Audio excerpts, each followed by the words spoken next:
it's so frustrating. Life just feels so muted sometimes. Anyone else think that too? That thanks to things like social media and YouTube, we're just living life on emotional Novocaine sometimes.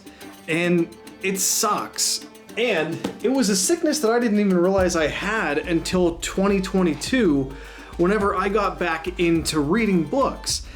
They just made me feel again, like truly feel. And I know that sounds kind of profound and cheesy and take a shot every time I say the word feel in this video, but it's true. It's like something divine just handed me this little blue miracle and said, here you go, let's bring your mind to life again. It was like being handed the cure to a digital virus in a way. This book, this is the one, The Eye of the World, and it kind of brought out some emotions in me that I'd forgot were long gone. And reading this was such a good summer week that I will never forget. Just sitting on the porch in the sun with my mind gone somewhere else. Somewhere away, but yet I was still at home. And I loved it. My dad even read it and he loved it too, which made the whole thing that much more special. From there on, guys, forget it. I was a fool in love with fantasy books forever. And to this day, I love them to death. And, you know, I'm a fan for life and I'll pass it down to my kids. Like, that's how much of an impact it made on me. And that's the feeling I'm talking about, folks. It's rare when it happens, but you know whenever you have it. And I recently found that feeling again whenever, oh dear God, whenever I read One Piece. And you guys know I like talking about One Piece.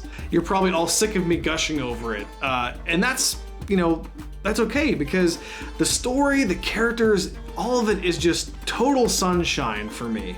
And I adore it. It's just pure distilled fun, and it's a good hit to the head, you know, a reminder, don't take life so seriously. I'm on volume 6 and I cannot wait to talk more about it soon with you guys. In fact, everything that I have in these couple little stacks here were books that really hit my heart in a good way, in ways that I'll never forget. And they're all stories that I didn't think I would love, but I do. Each of them being kind of a small little miracle in its own way. Isn't that so Hallmark sounding of me?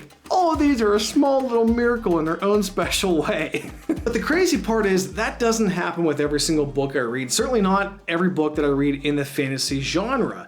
And so often, you know, you guys watch BookTube, right? You hear these booktubers talk about, oh, this series is the best thing. It's the biggest thing going right now. Brandon Sanderson, you know, Empire of Silence, all of it great in its own way. But for me, they're not, you know, they don't make my heart full like some of these stories do.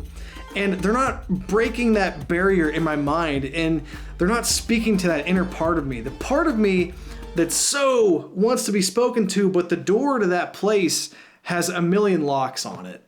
It just bugs me sometimes that I can have such a deep emotional connection with a book like The Lies of Locke Lamora out of nowhere, or a book like The Name of the Wind out of nowhere. You know, I expected so little and got so much from these stories and the authors. You know, Game of Thrones too. And again, even going back to Brandon Sanderson and stuff, like his writing, I so wish that it would do that for me. But the books I've read so far, it hasn't happened. I think the guy writes his stories with a ton of passion, but so far it's kind of missed me. And, you know, Christopher Rocchio, he's probably the author of the next biggest sci-fi series since Dune. And I'm having a lot of fun with Sun Eater and, you know, finishing up Howling Dark and all that. I recognize the story itself is very, very good, but I don't know, just with him, like how his writing and my personal preferences mesh are still kind of a work in process.